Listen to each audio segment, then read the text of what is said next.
You can see here on the slide that 20% of workers' time could potentially be automated related to routine tasks. And also, 61% of employees' time spent on routine tasks. The other one, which is more interesting and certainly, in my opinion, more appropriate when we're talking about Teams apps and the challenges that can be solved, is around context switching. So this is a real problem, right? You can see here that based on a study, you can see that workers switch tasks potentially every 3 minutes, and it takes up to 23 minutes to regain productivity once you've been interrupted.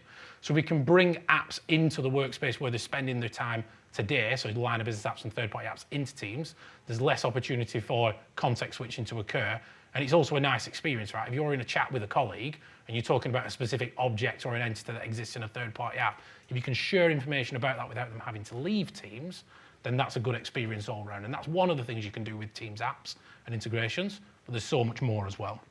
So just to do a level set, I'm hoping most of the people in the room are familiar with Teams. But for those of you that aren't, we've got some great first-party capabilities baked into the product. So you've got the ability to chat, both externally and internally. You've got the ability to host and join collaborative meetings.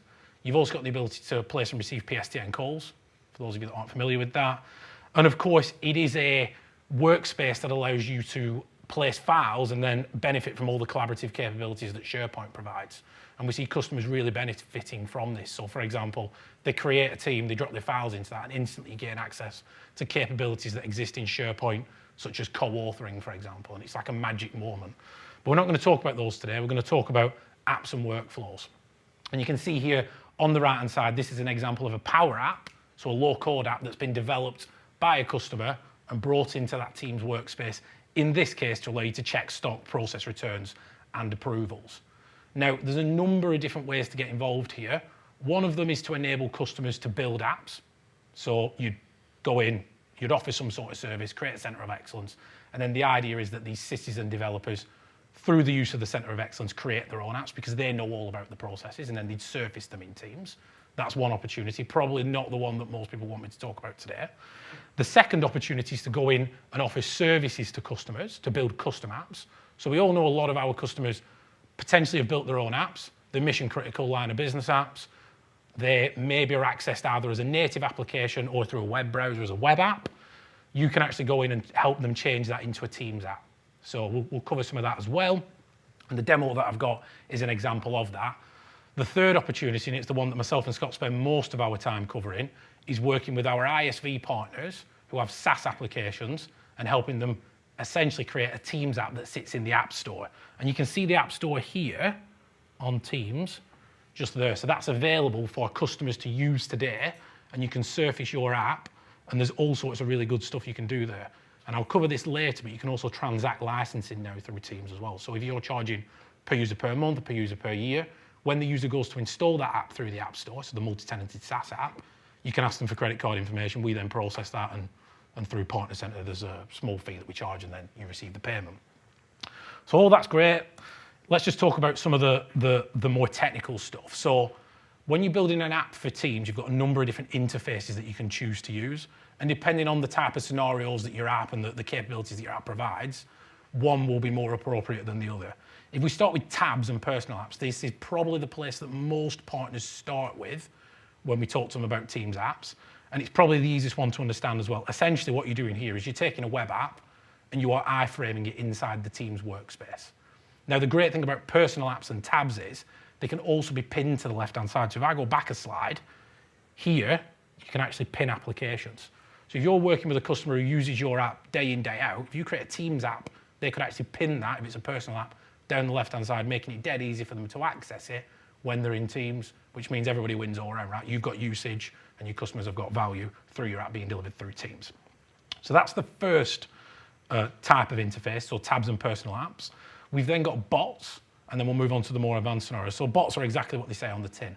We support chatbot integrations inside Teams. Now, these can be simple command response bots, or they can be in-depth, AI-driven, multi-turn experiences. It just depends what would be more suitable for your scenario and the app that you currently provide, or the app that you're building for the customer. These are all powered via Azure Bot Service, for those of you that are familiar with that.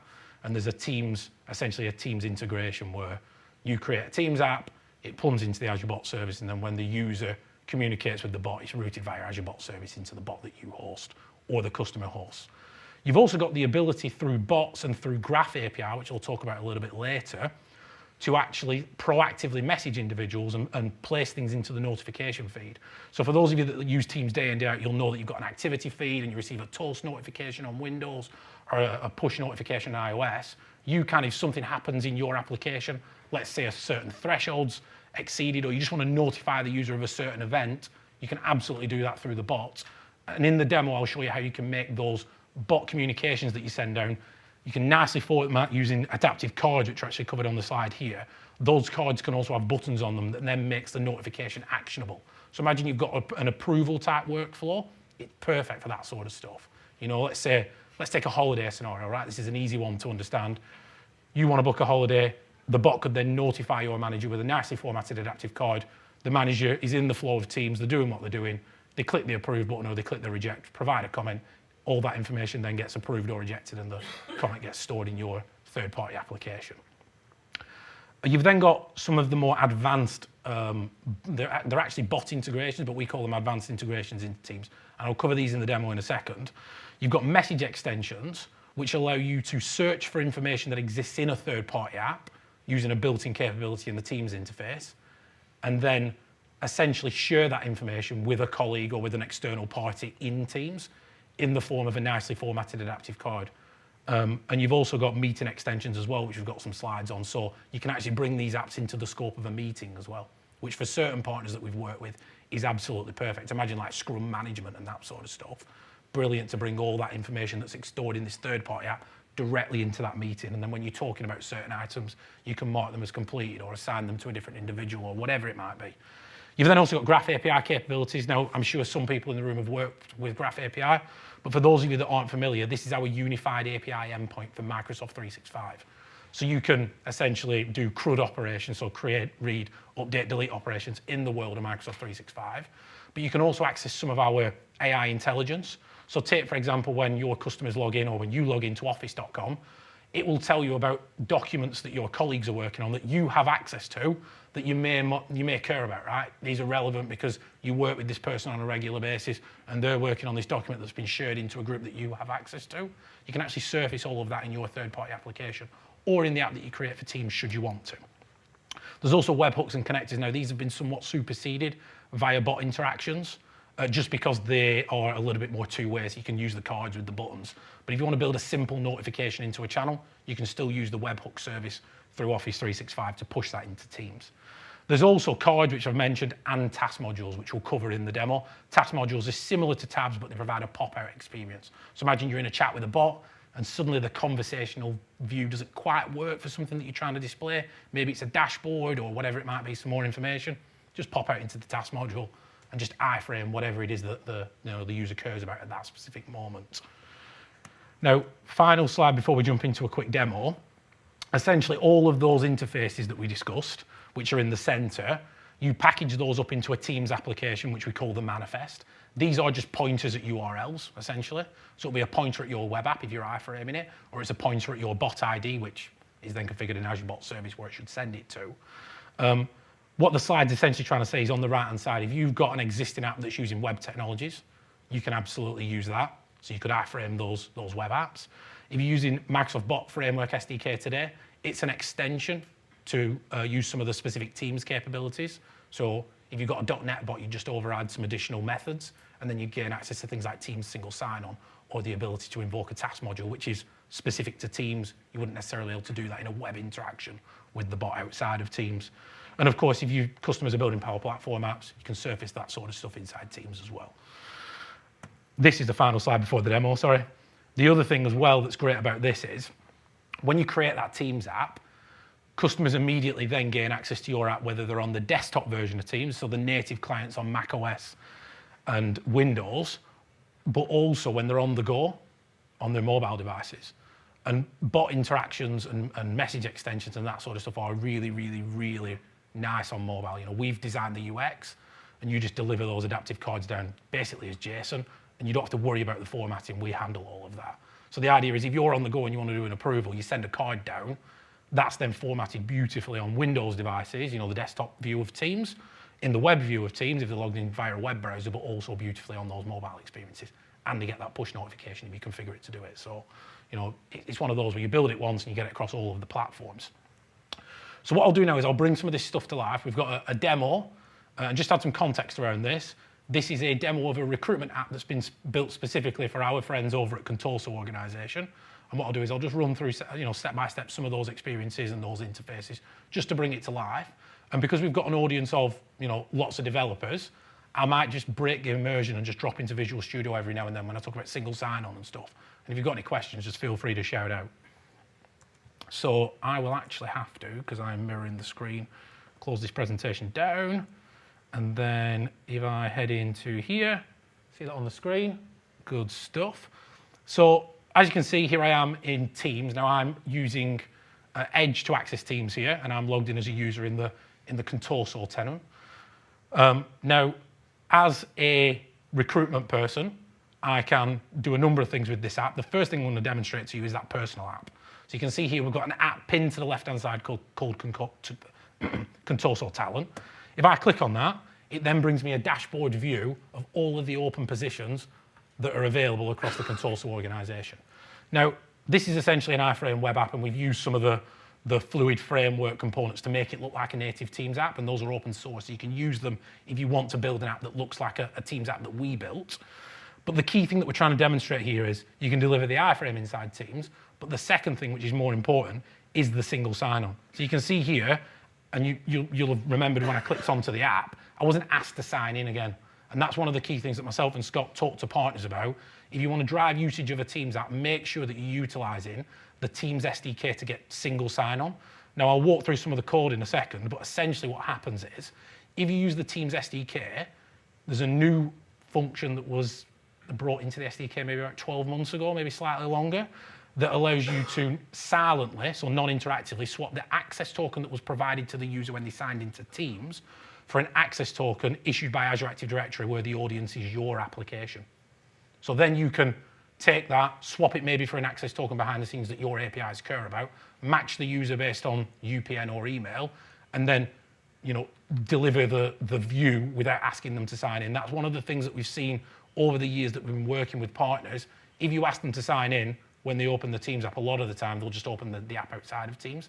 So in order to get real value, one of the things that you definitely need to invest in, and Scott will attest to this, is that single sign-on. The great thing is it's very simple for you to get that access token. What's probably a little bit more complicated is matching that user behind the scenes and then getting an access token that your APIs care about, right? So I'll just show you a couple of things that are happening here. I'll just Alt-Tab into Visual Studio. So let me just see if I can make that a little bit bigger here, because that's quite small. That's all good. So Open Positions Personal tab is the page that is actually loaded when we open the Personal tab. So that is this page. And we can open that outside of Teams, and I'll demonstrate that in a second. Now, one of the things that it does, and we've got some JavaScript that can probably be improved here, is it calls handle page load, which we then have in CommonJS. Now, what this does is it tries to initialize the Teams SDK, and this is key. The Teams SDK will only be initialized and will only be successful if you are running the app inside Teams. So you can see here we've wrapped a bit of a weird timeout around it. This can actually be improved in the latest version of the SDK. So there's a promise, so it will resolve or it will reject if you're inside or outside of Teams. So don't worry about that JavaScript. But the key thing is we are then making decisions whether Teams is successfully initialized or not. One of those things, if I just do a Control F, is to call get access. Get Teams token, which my IntelliSense is not working, but if I go to get Teams token, here we go. So we're calling a function called getAuth token. That is the magic behind the scenes that essentially will swap the Teams access token that was issued to the user when they opened the Teams client and signed in. It will then return an access token where your app is the audience. So your app registration that you create in Azure AD will be the audience. Now you can do a number of things at this point. You can change it for an API, an access token that your APIs expect. You can also change it for a Graph API token. So for example, if you then wanted to pull information about calendar events that are upcoming, or if you wanted to pull information about people that they regularly work with and display that in your app, you can absolutely do all of that. You just need to do it on behalf of behind the scenes. And as I said as well, There's a nice little button here where if I click this, it actually opens the app outside of Teams, and all being well, it should load as well. So you can see here, it loads the app outside of Teams. It just proves that we've got an app that renders using the Chromium engine, because that's what we're using on Edge, outside of Teams, also renders inside of Teams because we're using the same engine. So that's a quick demonstration of tabs in a personal sense, but these are of course non-collaborative, so they're somewhat limited in the use. They're great for displaying things like dashboards and personal views, but of course Teams is all about collaboration. So if we drop back into Teams, we can also pin tabs up at the top here, but we can pin them into a collaborative workspace. So again, we're using iFrames, but if I've got a team and I've got a channel here that's been specifically created to allow me to manage the senior designer position, so we're trying to recruit a designer, that has all been created in my app as a position, and we've got candidates that have applied for it. Wouldn't it be great if we actually just pin that in the channel? So if anyone's having a conversation, it's then relevant and you can view all the latest information.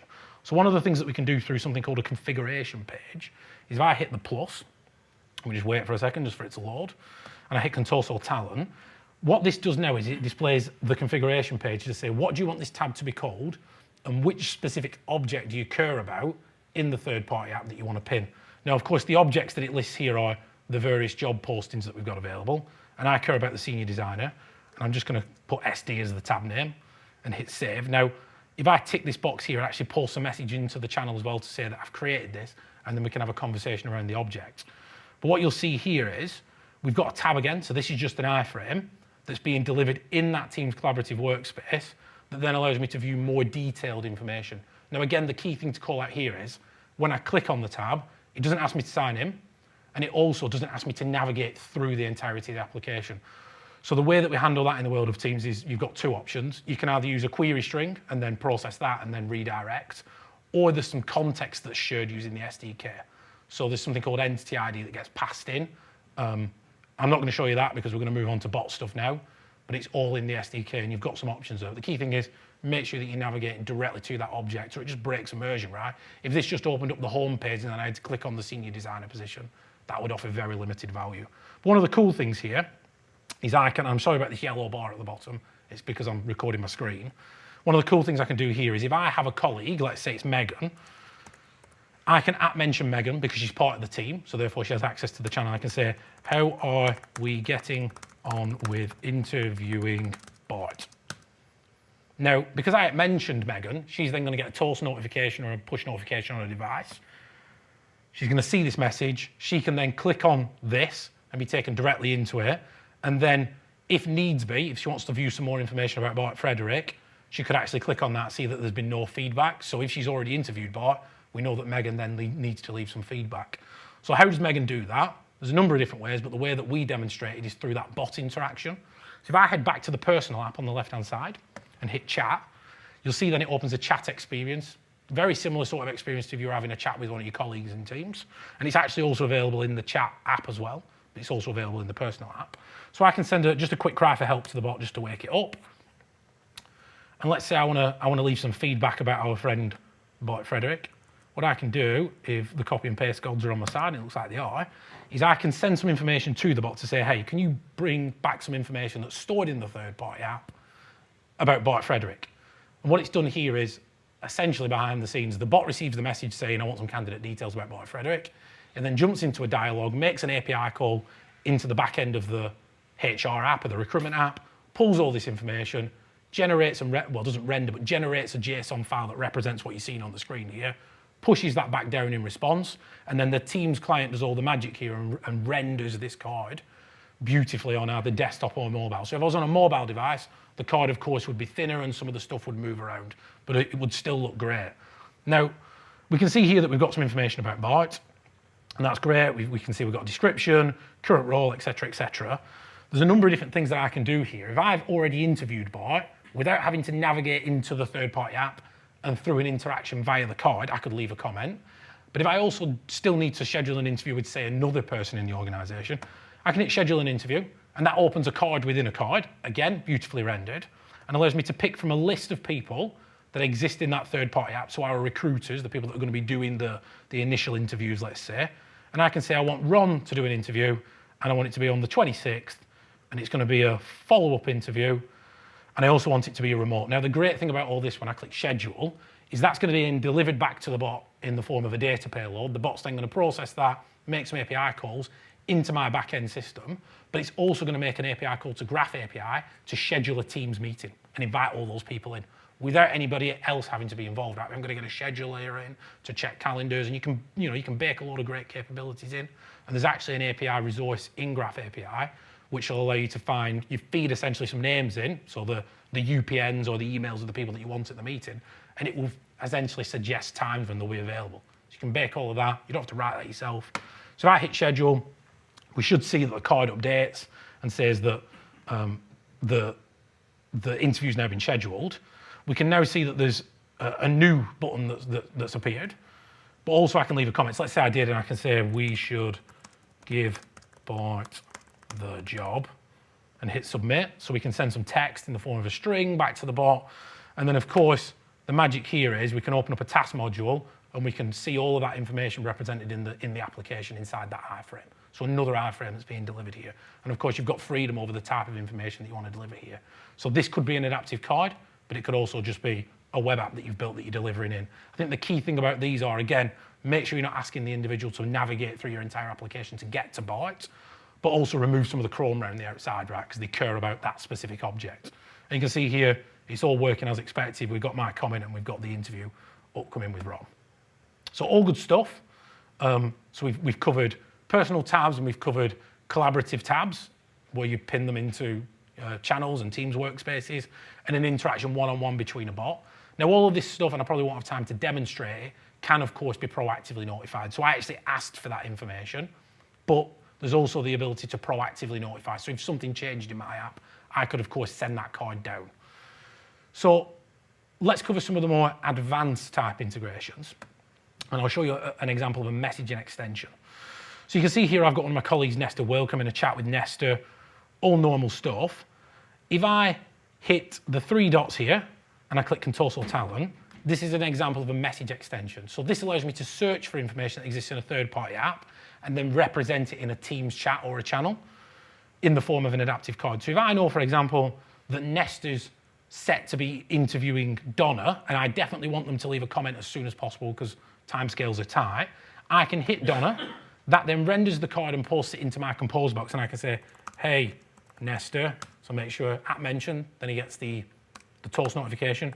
Please can you leave feedback ASAP? And that's not some great spelling, but it's gone.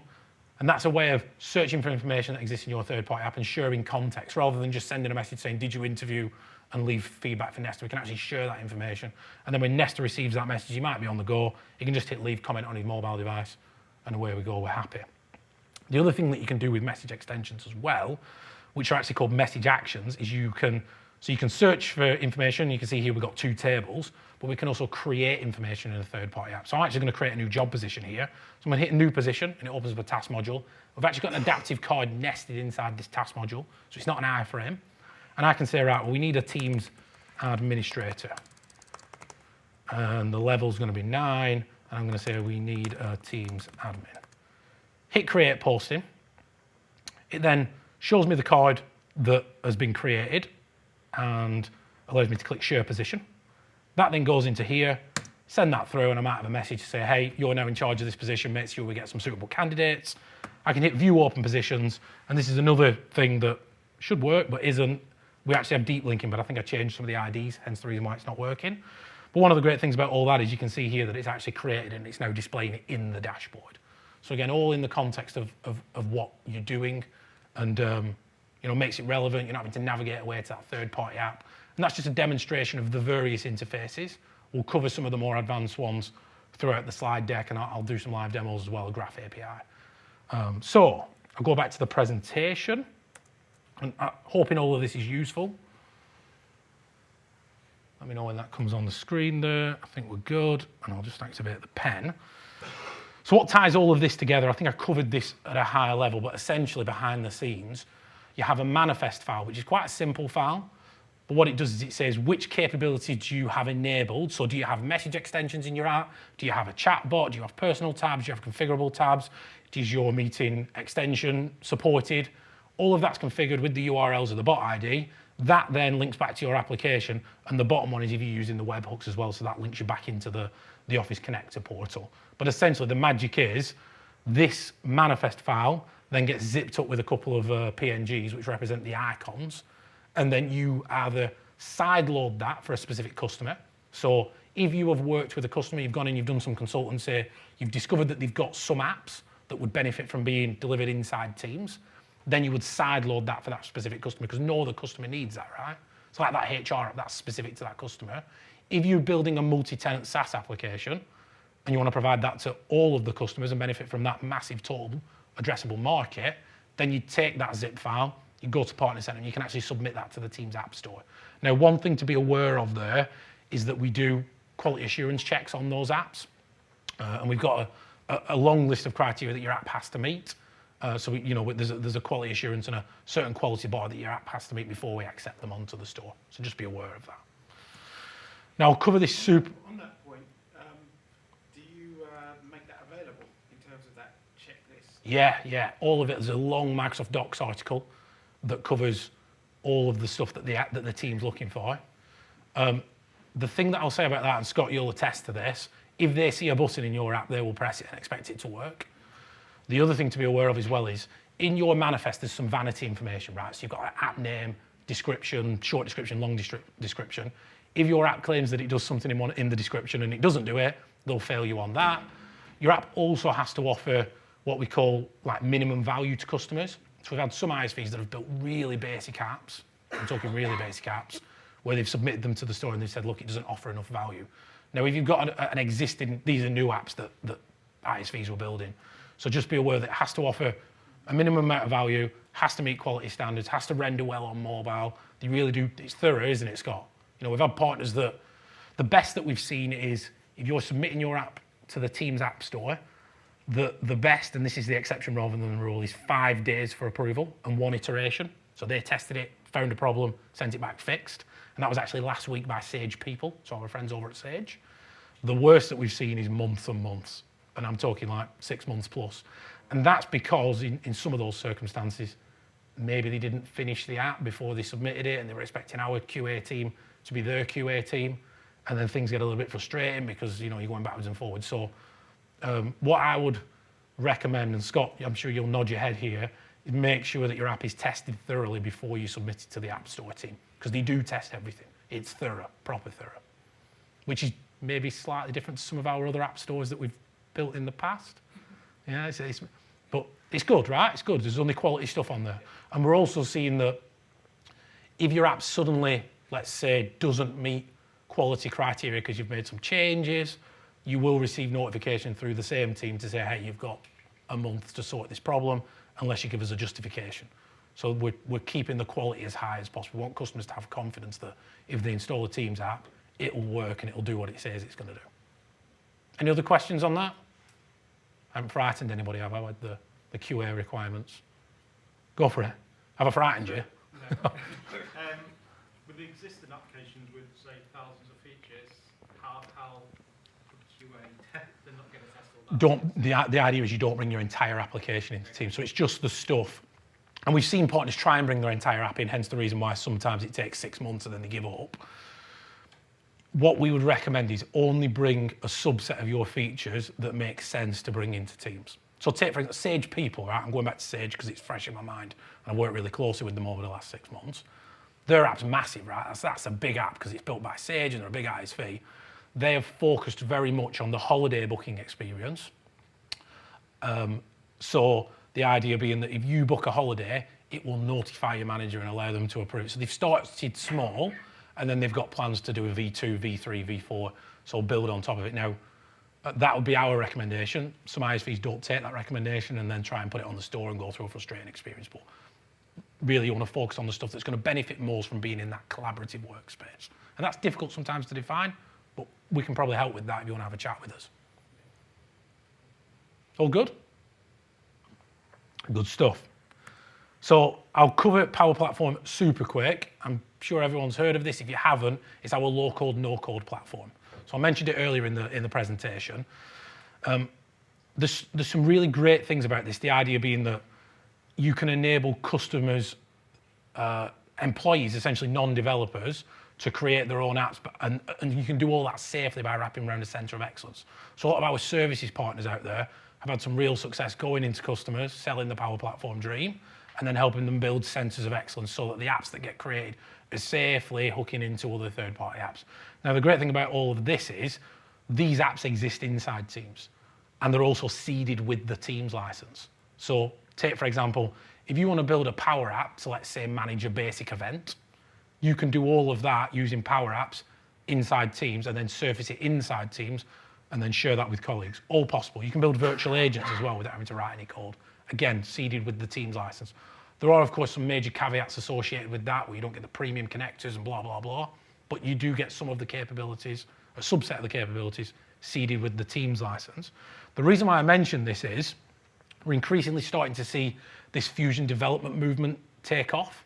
And myself and Scott have been aligned to this for a little while as well. The idea is that if you take professional developers, like a lot of the people in the room today, and get them to work with the citizen developers, you can create some really magical stuff, because they're the people that are out there, the citizen devs, the people that are on the shop floors or whatever it might be, actually doing the tasks, completing the process on a day-to-day basis. So they probably have a really good idea of what the processes should look like and how the existing stuff that they've got access to can be improved. Now, there's a couple of different ways that we see this manifesting. One of them is the pro devs essentially create some connectors for the citizen devs to safely plug into those third-party apps. And if you're using API management, there's a way of doing that without having to potentially purchase some premium licensing. So you get build through API management, you use the API management connector. The other thing that we've seen, and you know, if you take Scott and point Scott at a Power App, because he's such a great professional developer, when they're working with the low-code, no-code developers, they really do create some magical apps, because things can happen very quick, right? Because we're not having to spend ages in Visual Studio getting things started from a various template. You know, it's up and running, and then they can just improve stuff. So there's the ability to use like Power FX, for example, as a professional developer. So it's a movement that is happening, and if you run into it and you're starting to see it, then that's a good thing. So away from Power Platform, let's talk about Graph. Now, I've spoke a little bit about this during the presentation, and I'll jump into Postman and show you how this works. Essentially, this is a single API endpoint, so our unified endpoint that we offer to customers and partners to interact with Microsoft 365 data. So there's some really, really, really useful stuff in here if your customers are using those Microsoft 365 apps and services today. You know, if they've got data stored in OneDrive and SharePoint, and if they've got all their organizational hierarchy configured in Azure Active Directory, and if they're using Teams for chats and collaboration, that's a wealth of information that your apps could then benefit from. You could also, again, push information into Microsoft 365 so that your apps also then got a presence in the Microsoft 365 world as well as in your own app, right? So, again, the slide does a pretty good job here of saying, look, you can use it to access data, you can use it to reverse data. Insights is a really interesting one, and one that we're starting to see some growth in. So what we tend to see is partners will start small. Maybe they'll hook into users' calendars. Maybe they'll create some events, you know, based on something that's happened in your application. But now they're starting to hook into those insights. So what are the people that I regularly communicate with? Can I bring that into that application to add some intelligence? Free busy times, which I mentioned, all of that stuff's available. And the great thing is it works B2B, but it also works B2C as well. So if they're using a Microsoft account, there's also Graph API capabilities there. So if I quickly open Postman, because it closes itself down, I'll show you a workspace that we've got that we actually dropped onto GitHub that you can use to get started quickly if you're not familiar with this stuff. So essentially the way Graph API works is you've got two different ways of doing authorization and authentication. You can either call the APIs under the context of an app, which is highly privileged, and some customers may not want to consent to you having access to that. So consent's always a big topic when we talk about Graph API. You've got to get your customers to consent to the scopes. Or you can do it on behalf of a user, which is what we call delegated. Now, there's pros and cons to both. Our advice is try and do it as a delegated permission where it makes sense. And if it doesn't, i.e., you know, there's no user present, or the API resource only supports application permissions, then you have to go down the applications permissions route. But just know that it's always going to be easier when you jump into a conversation with a customer admin to get delegated access approved versus application permissions. So I am going to use application permissions, and we've got a couple of different essentially requests here. which again, we've put on GitHub, so I'll make sure those links are available. One of them allows me to get an access token under the context of an app. The other one allows me to get it under the context of a user. This is resource owner password credentials. And you can see here, for those of you that aren't familiar, I've got an environment that just allows me to store some variables like username and password so I can go and get an access token. If I hit send, what that's going to do is it's going to make a call to our APIs that exist in the world of Azure Active Directory. And it's going to say, hey, get me an access token where graph is the audience. And I want the following scopes. And this is all configured in environments you'll see in a second. And it returns me an access token for that specific user. So if I just grab that access token, we just crack it open super quick.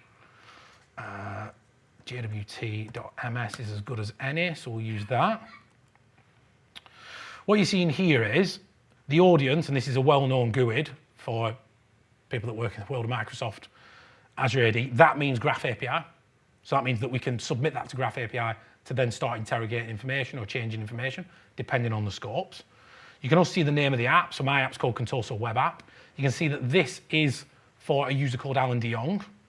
And we can also see that we've got various scopes, right? So these scopes allow me to send and receive chat messages, but we've also got the ability to grab some of those insights that I mentioned earlier. So if I take that access token and we copy it, I'm just going to head into my environment. And I'm going to go into the Graph API environment, and I will just change the delegated access token and hit save because that one will have expired. What I can do now is I can make a very quick call, and this is the boring stuff, right? I can make a very quick call submitting that delegated access token to graph.com/v1.0/me. This pulls back information that's stored in Azure Active Directory about that user. So we know that it's definitely Alan de Jong. It also verifies that the token hasn't been tampered with because we check all of that on our side. So if you get a successful response with information, you know that you can trust the token. You can, of course, verify it yourself as well, should you want to. I can then pull information about the teams that Alan's a member of. So if I wanted to, for example, let's say I've got an application that allows me to manage something, and I want those teams or those people in my app, the groups in my application, to match to the teams that exist in the world of Microsoft Teams, you can absolutely marry that stuff up. So get the joined teams or pull list of teams and then associate the members with that. So we can see here that we've got a team called Sales and Marketing, and I can grab the ID of that. So I'm going to do that now. And then I can get the channels that exist in that team through, if I just replace that GUID super quick, hit send.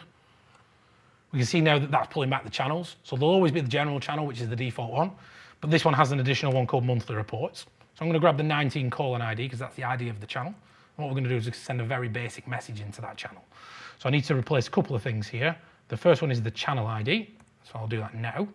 And then we also need to replace the team ID.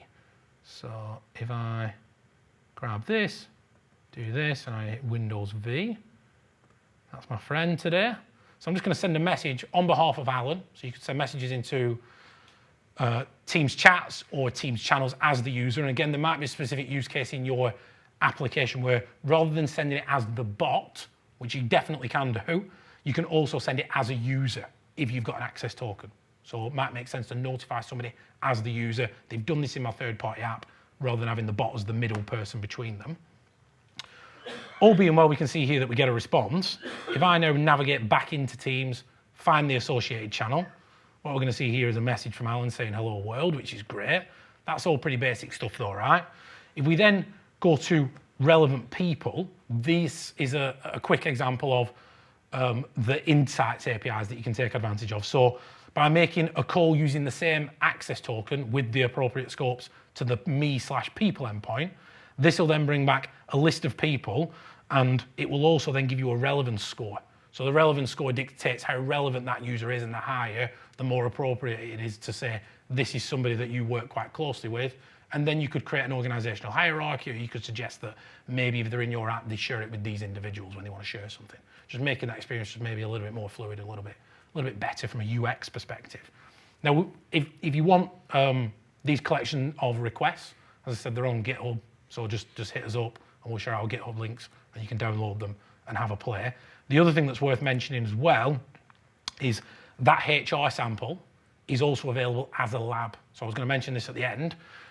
So we've got it available as a Node.js version and a .NET version with full lab guides on how to build it. So if you're thinking, how do we get started? That's the place where we send everybody to get started if you're a developer, because there's guides that walk you through how to create all the stuff in Azure AD, how to create the Teams app, and then we also walk you through where to look in the code when you're doing something, where to add the breakpoints to view the information and all that good stuff. And the requests are actually stored in a folder inside that GitHub repo. Cool. So again, moving on to a more advanced integration again. So apps for Teams meetings. Now it's rare that I actually demonstrate these live because it requires me to be in a Teams meeting and things can get a little bit messy, especially if you're presenting remotely. But essentially this allows you to take some of those interfaces that we've already demonstrated, but embed them in the meeting experience. Now this is really cool because we also provide both a pre-meeting, a during meeting, and a post-meeting experience, which you'll see in a second here.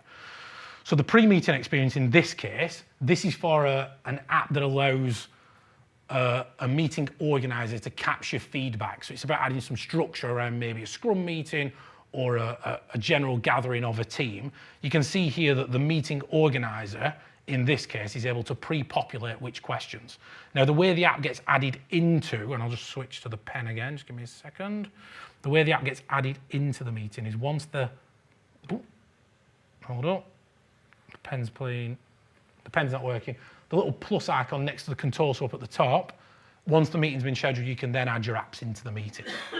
This can also be done via APIs as well. So if you wanted your app adding into meetings under certain circumstances, you could write the intelligence in your app, make a graph API call, and it's magically just added in when the meeting gets scheduled. So that's the pre-meeting experience. When the meeting starts, we've then got an experience that the organizer sees, because what you're seeing on the right-hand side here is it's not a tab, but it is an iframe again. Now we have some rules. Again, if you're building store apps, these have to be delivered in dark mode and they have to fit a specific profile. But essentially what you're seeing here is an iframe being delivered into that meeting where it's detected based on context that this person is the organizer. They are then able to edit the questions and send them. When they hit send, there's also an experience where if I am an attendee of that meeting in this case, it then pops out a window to say, hey, please can you answer this question because we're trying to capture feedback. You might have seen this in meetings because it's been around for a little while. If you've used forums or maybe Poly in meetings, they provide a pretty similar experience. The great thing about all this is Daniela, who's the organizer, can ask the questions as and when relevant, capture the feedback, and then the post-meeting experience, again, is being delivered as an iframe. What it allows you to do is then view all of the insights and the responses, and in this case, the participation. So you could view dashboards here and do something about it. You could also display this information, of course, in the personal app. So, you can tie everything back together. There's also a capability called shared stage as well, which we're starting to see used in various almost like Mira board type applications, where when the app is invoked, it actually takes over the entire meeting and shows a full screen iframe. So for those of you that have used Whiteboard, the Whiteboard app that's built in to Teams during a meeting, when the whiteboard's invoked, you'll see that it allows everybody to draw on the whiteboard at the same time from their own individual Teams session.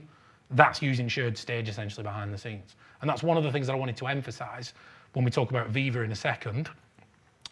A lot of the applications that we're writing and make available as first-party applications are just using the exact same interfaces. So in 99.5% of the time, the stuff that you see is available for you to also then bring your third-party app or your customer's third-party app into Teams. Moving on again, so these are again advanced integrations, but relevant in certain scenarios depending on what your app does. You can also build media bots into the Teams experience as well. So there's two different types of media bots that exist today. You've got a remote media bot, which doesn't have access to real-time audio video. So it's using Graph API to manipulate the meeting. So it can play audio via Graph API. It can capture DTMF dial tones, people clicking 1 or 7 or whatever on their dial pad. But it doesn't necessarily have real-time access to those audio-video feeds. Local media bots absolutely do. So just think of them as a first-party participant in the meeting. So this is great because we're seeing certain scenarios, which I'll cover in a second, such as compliance recording. So these are being used by our compliance recording partners to essentially join meetings under certain scenarios. So very popular in the financial services sector. Compliance recording, I'm selling a mortgage or whatever it might be. all calls that I'm on must be recorded for compliance purposes. I jump on a Teams meeting. There's then a policy that gets applied that invites that local media bot into the call or the meeting. Therefore, the audio video gets recorded. You can also play back audio video as well. So we've seen partners build some pretty cool like AI type bots that will capture those audio video, and you can say, hey, whatever the name of the bot is that they've built, can you capture a task that needs to be completed after the meeting? And because it's got access to audio video and it's processing based, using AI transcription stuff that we've made available in Azure, they're creating some pretty cool experiences in these meetings.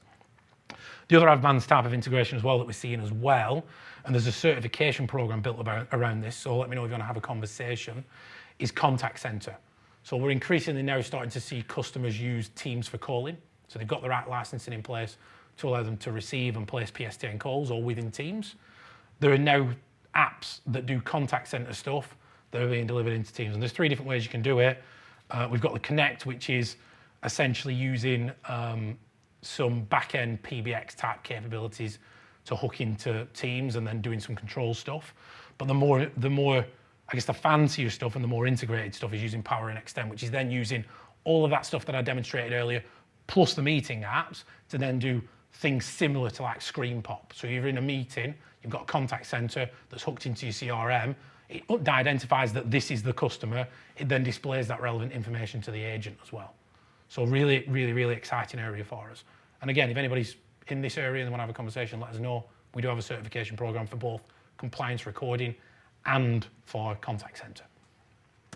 And again, you'd probably complement contact center with some form of that media bot integration, whether it's remote or whether it's local, completely at your discretion. Now, I mentioned this earlier as well, the ability to transact through the Teams store. This is really exciting for a lot of our ISV partners that have existing apps on the Teams store. So they created these apps maybe over the last 2 years. But in order to essentially sell a customer a license, you had to send them outside of the Teams experience. So the experience was a little bit broken, a little bit janky for customers. We've improved that substantially. So those partners in the room that are familiar with Partner Center and transacting through Azure, we've brought a lot of those capabilities now into Teams. And you can see the experience here. Customer goes to the App Store, they click on your app, you've then got plans that you can list. So in this case, we've got a Pro plan and a Business plan, and you can offer per user per month or per user per year pricing inside the Teams experience. If they choose to then go ahead with that, you can see here that, again, it's a very slick experience for them to purchase and place that order using the credit card.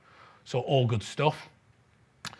I guess the other thing that's worth mentioning as well is if you are not a multi-tenant ISV, so you're not going to potentially look at building an app for the Teams App Store.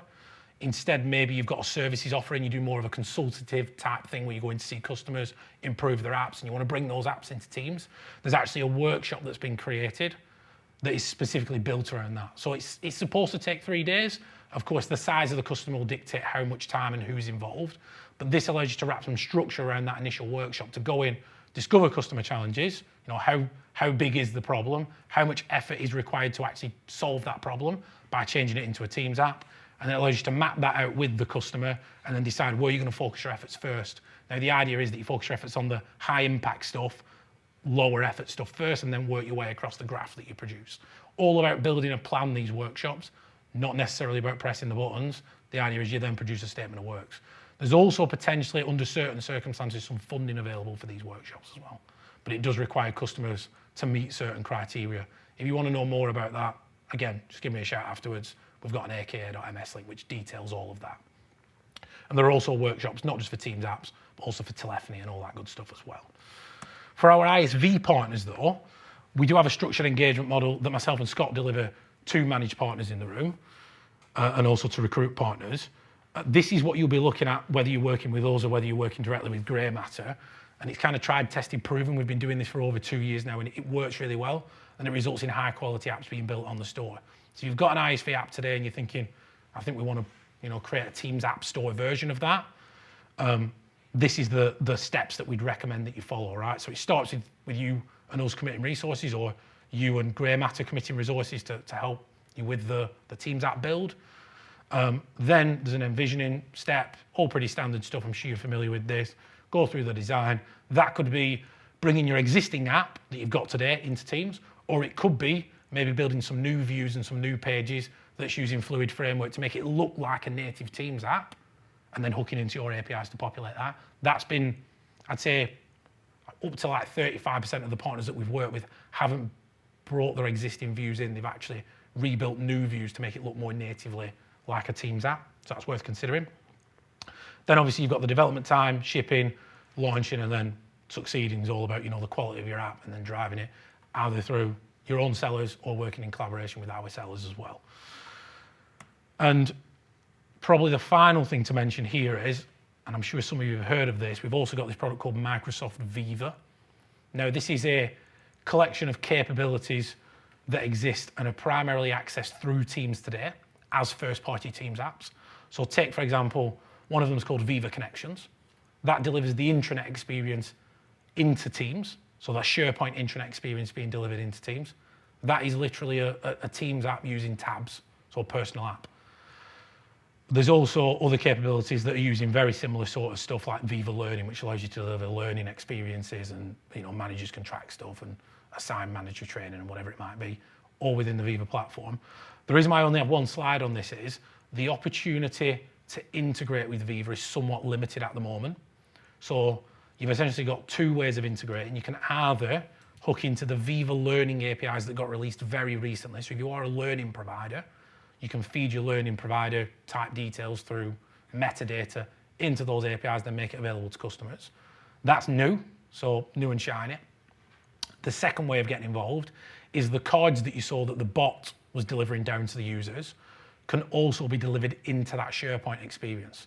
So if the idea is customers using Viva Connections inside Teams today, and that is the place that they land on first because it's delivering all the company information, you can very easily build those cards and deliver them into that SharePoint site, as long as the customers let you do it, of course, with information that is contained about, you know, your application. So if you've got some news that you want to deliver or something that you say, this is urgent and needs to be actioned, you could deliver that as a bot message and also deliver it into that Viva Connections experience through those cards. The plan is for SDKs and APIs to become available hopefully later this year. Might be a little bit longer on the timescales, but there's some exciting roadmap stuff around Viva. And as we see more and more customers purchase the licensing and get involved, again, it's another way that you could integrate. So with that brings us to an end. I hope it's been useful. All right, thanks everybody.